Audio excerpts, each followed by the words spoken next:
Mau jadi apa? Ayo, monggo. Iya, mohon izin untuk memperkenalkan diri dulu. Mahasiswa Uner yang tujuannya saya datang ke sini untuk wawancara skripsi, untuk pengumpulan data saya, di mana judul skripsi saya adalah strategi program anti korupsi yang dijalankan oleh Budi Gidayana dalam kampanye Pilkada 2024 kemarin.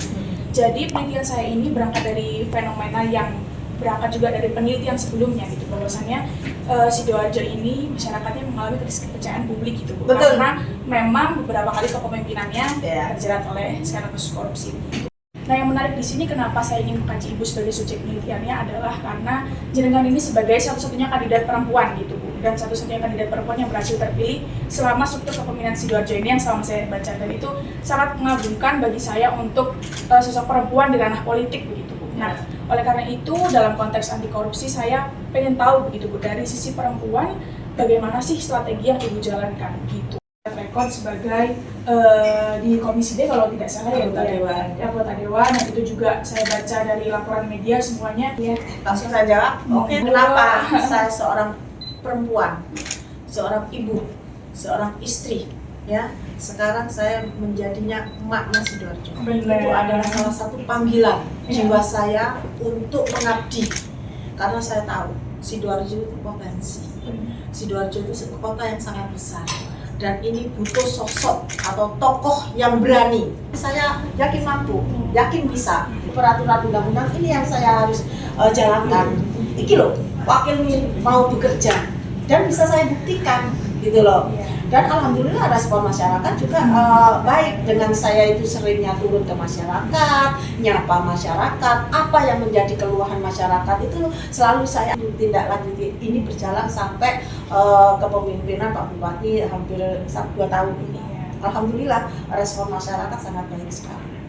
Dibenerin kemarin, itu responsif sekali Bu. Bagaimana kondisi masyarakat Sidoarjo yang krisis kepercayaan publik ini? Yaitu pendekatan dengan masyarakat. Kita sampaikan ini loh Sidoarjo. Sidoarjo itu potensinya sangat besar. Jadi saya seperti biasanya tetap turun ke masyarakat. Ini berarti anti korupsi ataupun isu korupsi ini sendiri menjadi isu yang utama yang Ibu bawa gitu. Karena kan masyarakat kan mikirnya yaitu tadi ya Bu. Iya, itu mana. Apakah ini kemudian itu oke lah aku jadiin anti korupsi sebagai isu utama yang bikin aku insya Allah bahwa aku jadi menang gitu. Apakah seperti itu ya? Betul. Ya. Jadi memang ditekankan gitu ya Bu, isu anti korupsi, bahwasannya memang pemerintahan yang Ibu bawa dengan Bapak harus benar-benar sudah bersih gitu loh. Tapi itu butuh waktu. Tidak semudah itu gitu loh. Satu persatu sampai ke akar-akarnya. Kalau kita cabut akan kita nggak akan mampu. Karena berat, sudah mengakar. Nah, untuk mencabut akarnya itu dipotong satu-satu. Dari infrastruktur, kesejahteraan sosial, atau misalkan yang lain-lain gitu. Ya. Bagaimana kemudian Ibu, kan katanya tadi ditekankan isu anti korupsi. Ya. Bagaimana Ibu menyeimbangkan dua bidang ini? Bagaimana isu anti korupsi tetap jadi yang utama untuk meyakinkan masyarakat Sidoarjo, tapi juga tidak lupa dengan mungkin isu-isu krusial yang lain seperti yang saya sebutkan barusan. Nah, kita harus kerjasama dengan tugas dan tupoksinya masing-masing itu sebenarnya, dan mereka juga harus turun ke masyarakat menyampaikan, karena setiap OPD itu kan mempunyai tanggung jawab masing-masing. Saya sudah. Jadi dua hal ini tetap bisa berjalan beriringan. Dan harus ya, ini penting. Sudah tidak boleh memikirkan kebutuhan pribadi. Harus sudah selesai dengan dirinya sendiri. Harus benar-benar masyarakat. Harus benar-benar fokus kerja dan untuk semuanya untuk masyarakat. Kembali ke masyarakat. Karena kemudian ini tuh menjadi pesan yang konkret disampaikan masyarakat. Mungkin Ibu sama Bapak punya program konkret tentang mewujudkan pemerintahan yang bersih, itu mungkin yang bisa disampaikan ke masyarakat, atau ada pendekatan lain yang sebuah wujud dari pemerintahan bersih itu yang Ibu sampaikan di visi. Nah, ini sudah kita laksanakan selama pemerintahan Suharto ini dan sudah berjalan. Dan alhamdulillah secara tidak langsung masyarakat sudah mau menerima, ya kan?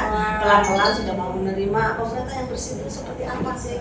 Yang bersih dari korupsi, pemerintahan sendiri sudah bergerak gitu loh, sudah sering mensosialisasikan seperti apa kebaikan terjadi di kelurahan, kecamatan, dan OPD.